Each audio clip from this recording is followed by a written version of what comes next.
Hola a todos, bienvenidos a este nuevo video. En esta oportunidad estaremos viendo a L3 Harris. Recordemos que este video forma parte de una saga de videos en donde analizamos empresas superficialmente, vemos lo que hacen, sus líneas de negocio y sus números. Vamos allá con L3 Harris. Entonces, ¿qué es L3 Harris? Es una empresa líder en tecnología aeroespacial y de defensa. Surge de la fusión en el 2019 de Harris Corporation y L3 Technologies, que ofrece soluciones avanzadas en los campos de defensa, aviación civil, tecnología espacial, entre otros. Vamos a ver su línea de negocio. Una de sus líneas de negocio es la comunicación y electrónica táctica, que proporciona soluciones de comunicaciones seguras, incluidos dispositivos de radio avanzados y sistemas de comunicación táctico. La generación de ingresos proviene principalmente de la venta de estos sistemas y equipos a gobiernos, agencias de defensa y empresas de seguridad privada. También tiene otra línea de negocio en sistema aeroespacial que ofrece soluciones de vigilancia aérea, reconocimiento y aviónica, incluyendo drones y otros sistemas aéreos no tripulados. Nuevamente, sus ingresos vienen de la venta y mantenimiento de estos sistemas a gobiernos, fuerzas armadas y empresas civiles. También tenemos una línea de negocio en tecnología de defensa e inteligencia, en donde ofrece soluciones avanzadas en guerra electrónica, vigilancia y reconocimiento. Nuevamente, su generación de ingresos proviene de contratos con agencias gubernamentales, militares y de inteligencia para proporcionar tecnología, servicios y mantenimiento. Si nosotros vamos a ver su página, vemos que esta empresa se dedica a proporcionar todo lo que mencioné, tanto en el espacio, en el aire, en la tierra, en el mar, cibernéticamente, etc. Tiene industrias tanto de defensa, como lo mencioné, tiene también industria civil y también comercial. Y vemos que tiene distintos tipos de soluciones, ya sea de sistema autónomo, comando y control, guerra electrónica, etc. Bueno, vamos a ver sus números. Vemos que su precio desde principio de año hasta ahora ha bajado un 22%. Ahora se sitúa el precio en $160 más o menos. Pero vemos que sus revenues han ido creciendo a lo largo del tiempo, al igual que su EBITDA y su free cash flow. Ahora, si lo ajustamos por Stock-Based Compensation, también vemos una clara tendencia al alza, excepto por este último año de 2022. Ahora, el Net Income y los Earnings Per Share también siguen la misma tendencia. Y aquí hay algo que nos preocupa un poco, que es la deuda. Tenemos una deuda de alrededor de 6 billones de dólares, aunque la redujo un poco este último año, pero sigue siendo alta comparado con su cash. Ahora, si nos vamos al free cash flow que genera, es de alrededor de 2 billones. Por lo tanto, es 4 veces la deuda que tiene con respecto a su free cash flow. Es algo a considerar, lo vamos a ver en detalle quizá más adelante. Es una empresa que reparte dividendos y reparte dividendos de una forma creciente. Más aún, la tendencia es claramente al alza, pero no de forma lineal, es más progresiva incluso. Y si vamos a ver sus shares outstanding, vemos que el 2019-2020 hubo una alza significativa en la cantidad de acciones. Ahora, uno podría pensar que uno como accionista lo están diluyendo.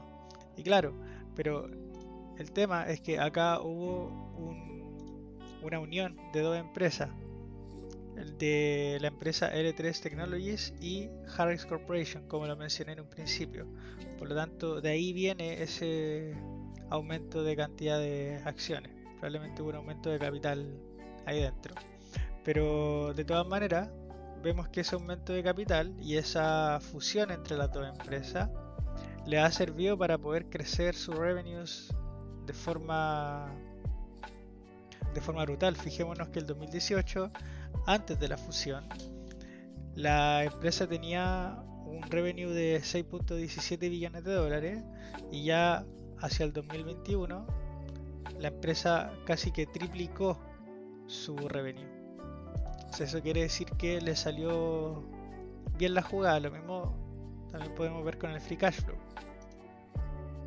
Por lo tanto, ahora hay que ir a ver qué pasa con esta deuda, por qué es tan alta en comparación a su cash.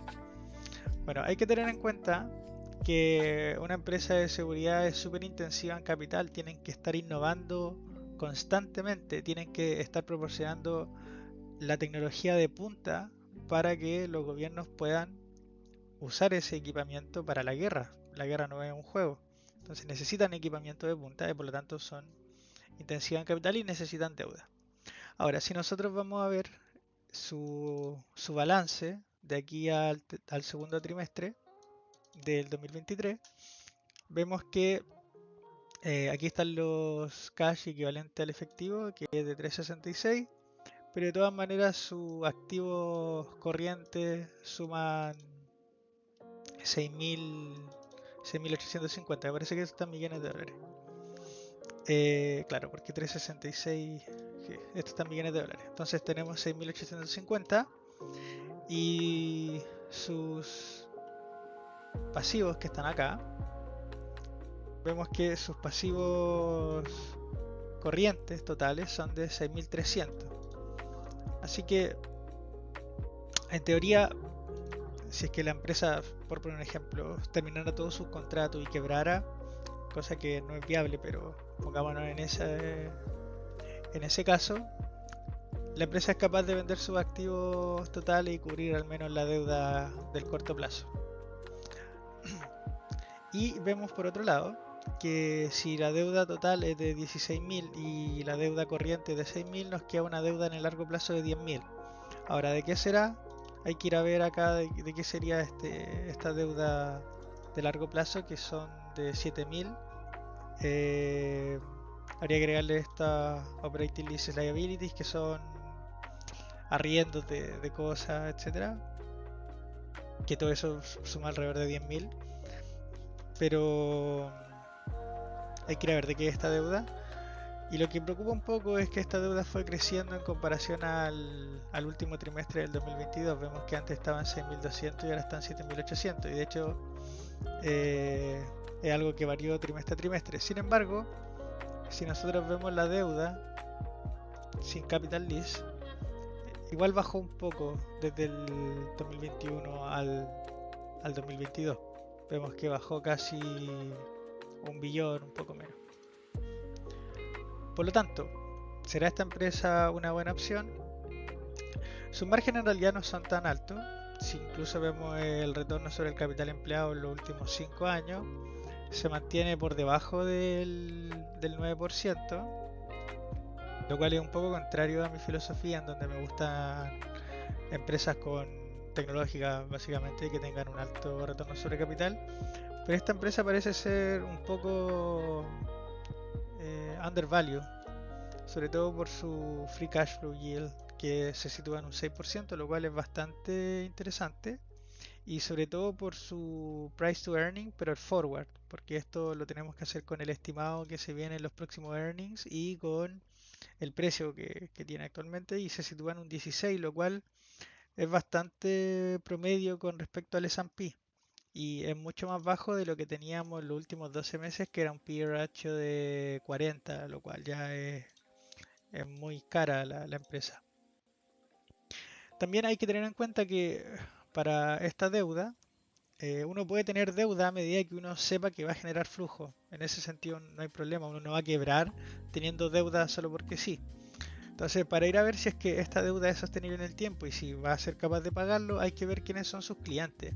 Y la verdad, los clientes de esta empresa es el mejor cliente del mundo, que es el Estado de los Estados Unidos. Entonces, hay que ir a ver qué tipos de contrato tiene, y si uno googlea, uno de los primeros resultados son cuáles son los mayores contratos que tiene esta empresa con el gobierno, y vemos acá que muchos de estos contratos son a largo plazo o largo, medio plazo, son de 5 años o más, porque son empresas que necesitan tiempo para poder entregar sus productos. El gobierno de los Estados Unidos no va a contratar una empresa un año y al siguiente año contratar otra empresa. Eso no es viable en el tiempo.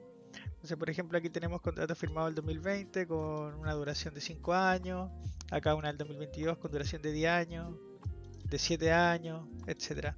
Este es uno de los contratos de menor duración del 2022 y dura 3 años y fue de 1.3 billones de dólares.